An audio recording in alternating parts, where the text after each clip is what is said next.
Logic app integration test के लिए जो करना पड़ेगा, परमिशंस वगैरह जो देना पड़ेगा लॉजिक ऐप में to access logic app from SpecFlow .NET application, तो वो दिखाने के लिए आज ये वाला वीडियो बना रहा हूँ।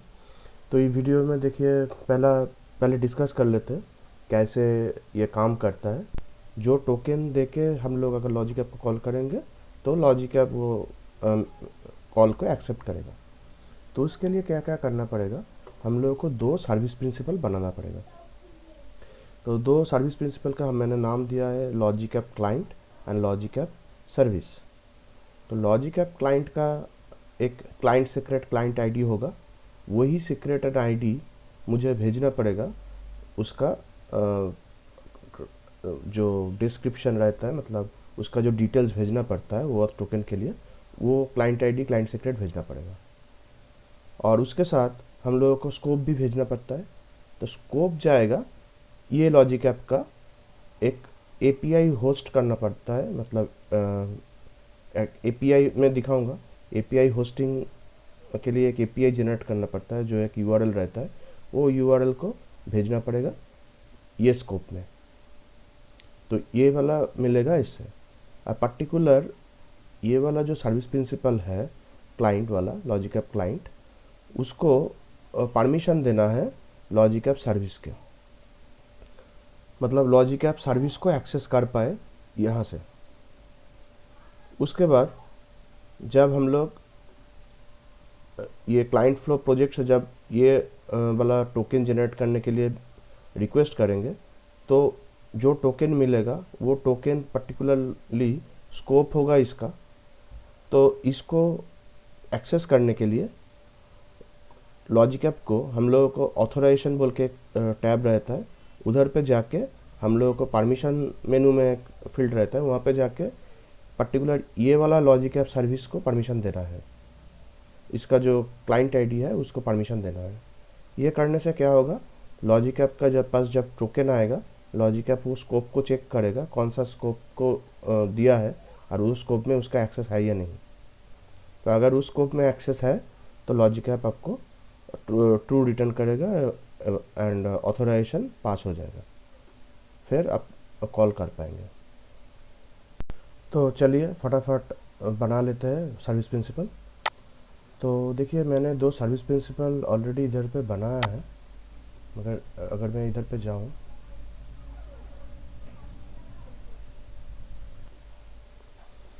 यहाँ पे ऐप सर्विस में ऐप रजिस्ट्रेशन में जाना पड़ेगा।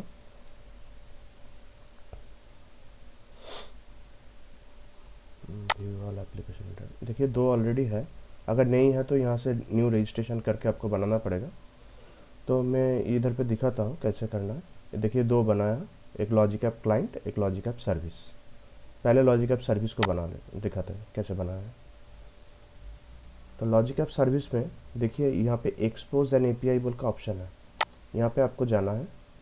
जाके यहाँ पे देखिए मैंने एक बनाया है, ये वाला जैसे बनाया है ऐसे आपको बनाना पड़ेगा, एपीआई बनाना पड़ेगा। अगर नहीं है तो ये वाला नया आएगा, एडिट करके मतलब ऐड करके आपको ये वाला ऐसे डिफ़ॉल्ट आ जाता है, API:// उसके बाद उसका आईडी क्लाइंट आईडी, तो उसको आप सेव कर देंगे तो ये वाला तैयार हो जाएगा एक्सपोज एपीआई। उसके बाद आपको क्या करना है, मैनिफेस्ट में जाना है।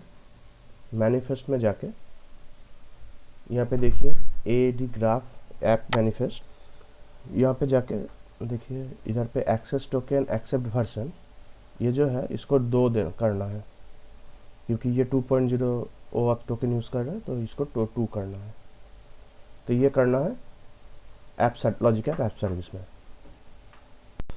ठीक है, फिर दूसरे वाले में चलते हैं, लॉजिक ऐप क्लाइंट पे। लॉजिक ऐप क्लाइंट में जाके आपको क्या करना है, पहले सेम वो मैनिफेस्ट में जाके आपको ये 2 कर देना है जैसा किया था। उसके बाद यहाँ पे देखिए सर्टिफिकेट्स एंड सीक्रेट जो है, यहाँ पे एक न्यू सर्टिफिकेट बनाना है, मैंने ऑलरेडी बना के रखा था। तो वहाँ से देखिए सीक्रेट आईडी और यहाँ पे वैल्यू तैयार हो जाएगा।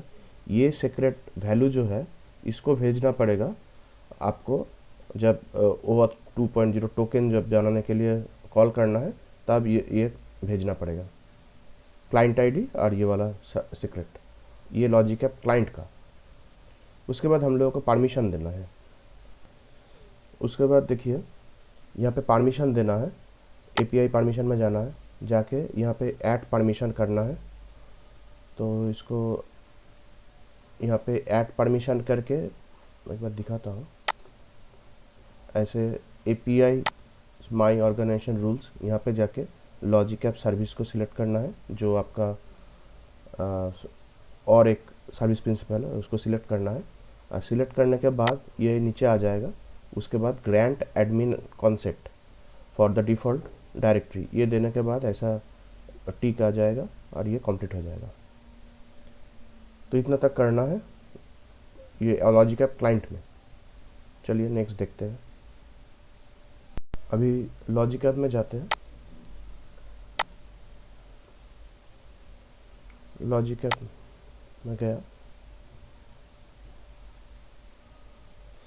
यहाँ पे देखिए एक ऑथोराइजेशन बोल के, एक सेटिंग्स के अंदर ऑथोराइजेशन बोल के एक टैब है, इधर पे जाना है। यहाँ पे देखिए OAuth पॉलिसी, यहाँ पे एक पॉलिसी का नाम देना है, मैंने टोकन पॉलिसी दिया। यहाँ पे आपको चूज करना है एज्योर एक्टिव डायरेक्टरी, और इधर पे जो इशूअर है, इशूअर का नाम देना है आपको login microsoft.online.com। उसके बाद स्लैश देके ये वाला मेरा टेनेंट आईडी है /v2.0 एंड ऑडियंस क्या होगा, ऑडियंस होगा मेरा क्लाइंट आईडी। क्लाइंट आईडी किसका क्लाइंट आईडी, मेरा सर्विस प्रिंसिपल जो सर्विस वाला है, लॉजिक ऐप सर्विस जहाँ पे मैं API एक्सपोज किया था, वो पर्टिकुलरली होगा उसका क्लाइंट आईडी। तो इससे लॉजिक ऐप पता कर पाएगा कि हाँ इसका ये स्कोप में है, तो इसको ऑथोराइज कर दो। इतना करना है परमिशन के लिए। चलिए अभी पोस्टमैन में देखते हैं कैसे ये काम करता है। और एक बात, हम लोग जो जो सॉल्यूशन बनाए थे .NET में, वहाँ पे 2 टाइप का URL था, एक management.azure.com और एक था लॉजिक ऐप का नॉर्मल URL, जहाँ पे SAS टोकन सिर्फ नहीं था, बाकी URL था। तो पर्टिकुलर management.azure.com जो है उसको एक्सेस करने के लिए यहाँ पे और एक परमिशन देना पड़ता है। ये एक्सेस कंट्रोल में जाके आपको रोल्स में जाके आपको पर्टिकुलर वो क्लाइंट को परमिशन देना पड़ेगा। तो यहाँ पे आ गया, सॉरी, रोल असाइन में जाके यहाँ पे क्लाइंट को एक्सेस देना पड़ेगा।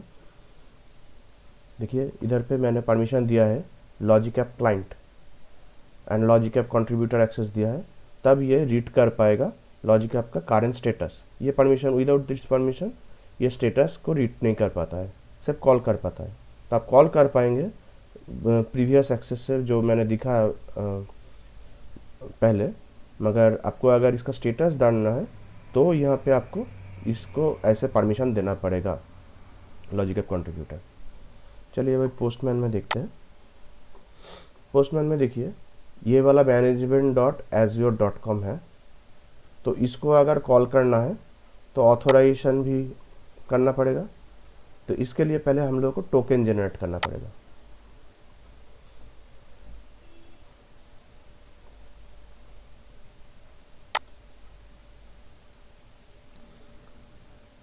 देखिए विदाउट टोकन आप लोग ऐसे सिग्नेचर जो लॉजिक ऐप का है उसको देकर तो डायरेक्ट कॉल ही कर सकते हैं, ये SAS टोकन है।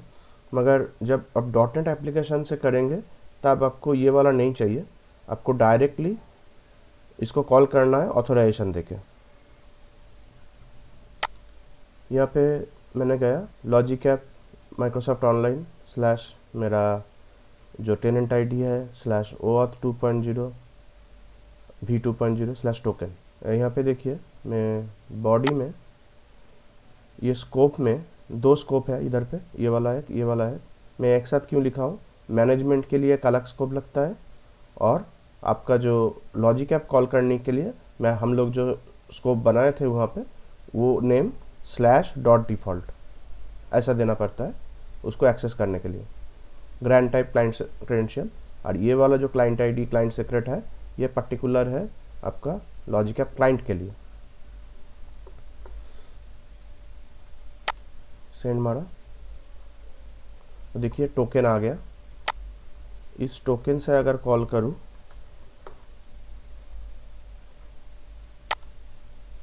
ये गेट वाला मैनेजमेंट वाला, तो इस टोकन से ये काम करना चाहिए। देखिए आ गया। हम लोग क्या करते हैं, हम लोग जब ये वाला कॉल करते हैं तो हम लोगों को लास्ट स्टेटस रिटर्न करता है। लॉजिक ऐप जो ऐप रन हिस्ट्री है उसमें जो लास्ट स्टेटस है उसको दिखाता है, ये पूरा डिटेल्स आ जाता है, और यही आउटपुट से हम लोग निकलते हैं उसका स्टेटस जो सक्सीडेड है ये वाला निकलते हैं, और उससे मिलाते हैं कि सक्सीडेड है या नहीं, फेल्ड है तो फेल्ड दिखाएगा। तो ये हो गया हम लोगों का मैनेजमेंट एज्योर का। अभी ये सेम अगर टोकन हम लोग यूज़ करें पर्टिकुलर लॉजिक ऐप को कॉल करने के लिए, देखिए ये ऑथराइजेशन में, तो ये वाला काम नहीं करेगा। Not this one.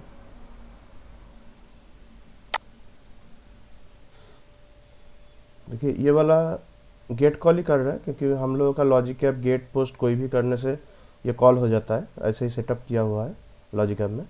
तो यहाँ पे देखिए यहाँ का जो ऑथराइजेशन है इसमें अगर सेम टोकन डालूँ, ये वाला टोकन जो जनरेट हुआ है ये काम नहीं करेगा क्योंकि इसका स्कोप है management.azure.com। तो हम लोगों को ये वाला स्कोप इनेबल करना है और इसको हटा देना है, हटा के कॉल करना है। तो देखिए आ गया। तो इसको कॉपी करके अगर यहाँ पे पेस्ट मारूँ एंड रिक्वेस्ट करूँ तो ठीक हो जाना चाहिए, नहीं हुआ। देखिए क्या दे रहा है, the HTTP method for this request is not valid, expected post but actual get. Okay, तो ये पोस्ट मांग रहा है तो पोस्ट करना पड़ेगा, शायद बाद में मैंने कुछ चेंज किया था लॉजिक ऐप में, तो देख लेते हैं। ये हाँ देखिए सक्सीडेड आ गया, ये लॉजिक ऐप से रिटर्न हुआ, तो ये काम कर गया। तो ये वाला पोस्टमैन से हम लोग टेस्ट किए थे, तो सेम चीज़ आपका .NET एप्लीकेशन भी काम करेगा विदाउट एनी प्रॉब्लम। तो चलिए कोड में एक बार देख लेते हैं क्या चेंजेस है। कोड में देखिए यहाँ पे हम लोग जब गेट BRF टोकन को कॉल कर रहे हैं तब देखिए यहाँ पे management.azure.com जो है ये वाला दिया हूँ, क्योंकि ये वाला जो URL है देखिए management.azure.com, तो इसका जो पर्टिकुलर स्कोप है ये स्कोप होगा। तो यहाँ पे ये चेंजेस है। और जब BRF टोकन कॉल कर रहा हूँ पर्टिकुलर लॉजिक ऐप को कॉल करने के लिए, उसका स्टेटस जानने के लिए नहीं, तब उसका देखिए स्कोप इधर पे लिखा हुआ है। ये वाला बाय डिफ़ॉल्ट मैंने एक डिफ़ॉल्ट वैल्यू देकर रखा है और इसको ऐसे देना है।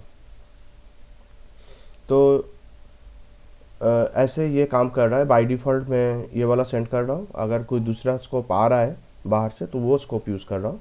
तो management.url में जब स्टेटस जानना है तब ये वाला अलग से सेंड कर रहा हूँ। तो इसको अगर चलाओ अभी लॉजिक ऐप का, इसको अगर रन करूँ